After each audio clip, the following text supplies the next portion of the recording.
Márcio Sampaio, advogado criminalista, professor de Direito em São Paulo. Peço para você se inscrever no nosso canal, apertar o sininho, dê o like, comente, compartilha. Olha, falta grave.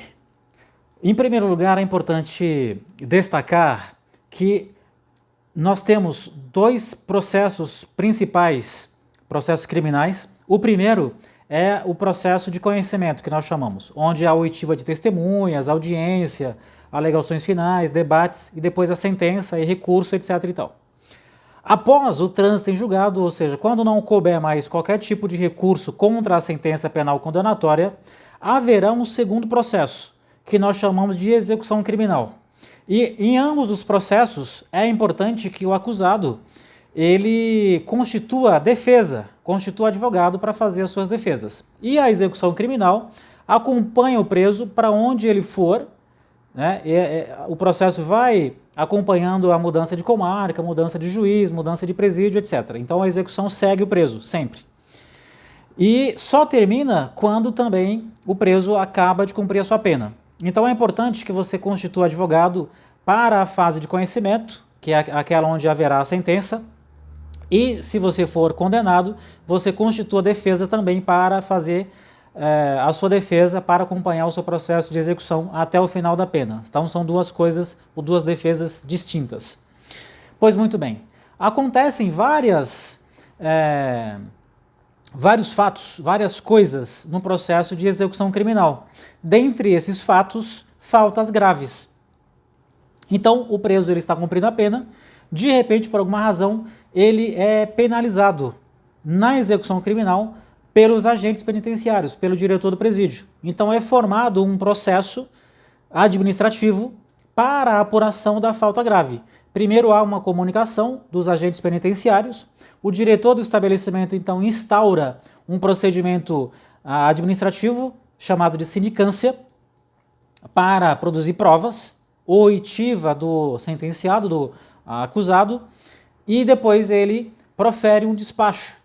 E esse despacho é homologado pelo diretor, seja sugerindo a penalidade, e aí nós temos 3 penalidades pelo menos, que é a falta leve, a falta média e a falta grave, com consequências diversas. Após isso, esse procedimento administrativo é levado para o juízo da execução criminal, que tem a possibilidade de homologar o que foi apurado pelo diretor do presídio ou não homologar, rejeitar aquilo que foi apurado. Se homologar, aí o acusado começa a cumprir as penalidades administrativas, também com consequências para a pena principal. Por exemplo, interrompe o prazo para a progressão de pena, dependendo do tipo de falta.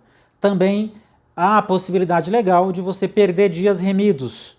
Então há uma série de consequências para o acusado, para a pessoa que está cumprindo pena, dependendo do tipo de falta a ser cometida. Mas o importante é que a gente saiba que existe essa possibilidade de cometimento de falta grave e você pode ser penalizado pelo diretor do presídio com a autorização do juiz da execução criminal e que você precisa constituir defesa para acompanhar a tua execução criminal e fazer a sua defesa caso você tenha cometido faltas graves, médias ou leves.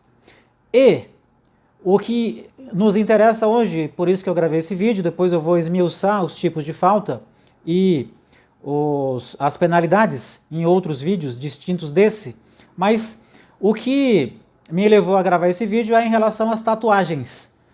A decisão judicial homologando as faltas graves por conta de tatuagens feitas durante a execução de pena, ou seja, no presídio, e há decisões judiciais do Tribunal aqui de São Paulo dizendo que a feitura de tatuagens nos presos durante a execução criminal não pode ser considerado falta grave. Então a jurisprudência está dividida. E nós, da defesa, acreditamos que não há previsão legal para a apuração de falta grave se o sentenciado ele se tatua ou ele se permite ser tatuado, se ele realiza tatuagens durante a execução criminal. Nós entendemos que é ilegal a falta instaurada em procedimento de sindicância para penalizar o nosso cliente. Então nós vamos defender que não é possível. Vamos defender que há ausência de previsão legal. Mas é importante que você sempre constitua a defesa para acompanhar não só o processo principal, mas também o processo de execução criminal, que só termina esse trabalho da defesa após o cumprimento da pena, quando você já estiver solto, sem dever nada à justiça. Nos veremos no próximo vídeo. Um forte abraço e bom final de semana.